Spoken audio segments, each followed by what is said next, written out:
Čas je za nogomet, čas je za prvo ligo Telekom Slovenije, čas je za tekmo Aluminij Domžale.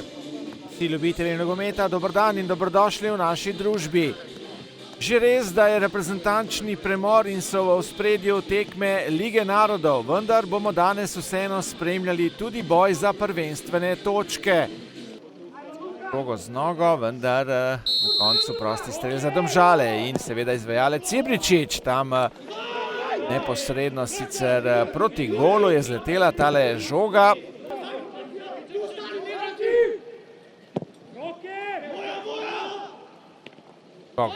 Zdaj Janžekoviča. Ino, tam pri žogi Matjašič, priložnost in gol. Aluminij vodi z 1:0, strelec pa David Flakus Bosil. Tik pred koncem prvega polčasa je torej domačim uspelo zatresti mrežo. Tukajle Matjašič lepo je vrnil žogo v sredino po podaji Čermaka. Ja, vsi upamo.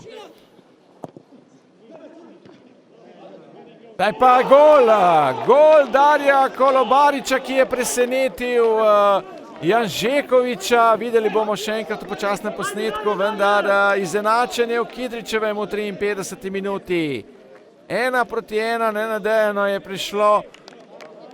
prišel Domžale do priložnosti, tam podaja Žiniča na vrh kazenskega prostora, kjer je skočil Darijo Kolobarič na napačni nogi.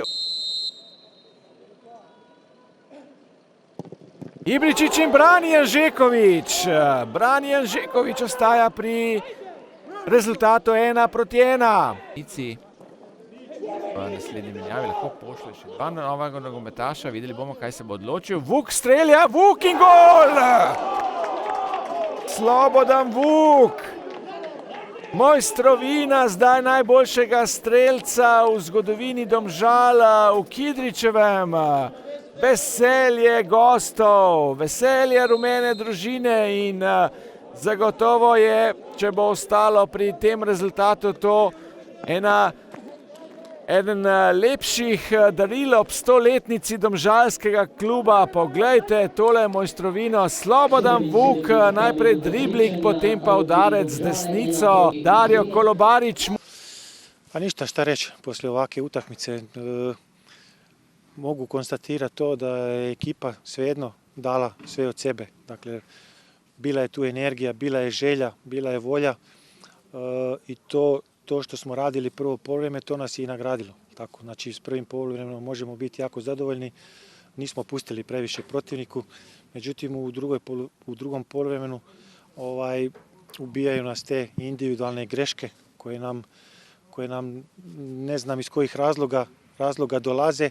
Jednostavno, kad si dole, kad si u ovakvoj situaciji, onda te protivnik kazni. Dakle, mi moramo najprije očistiti te naše glave.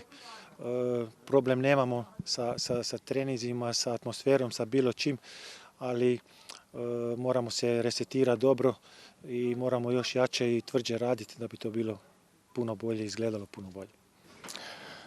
Težka tekma, videli smo, da smo oboji v nekako situaciji, kjer smo na repu lestvice.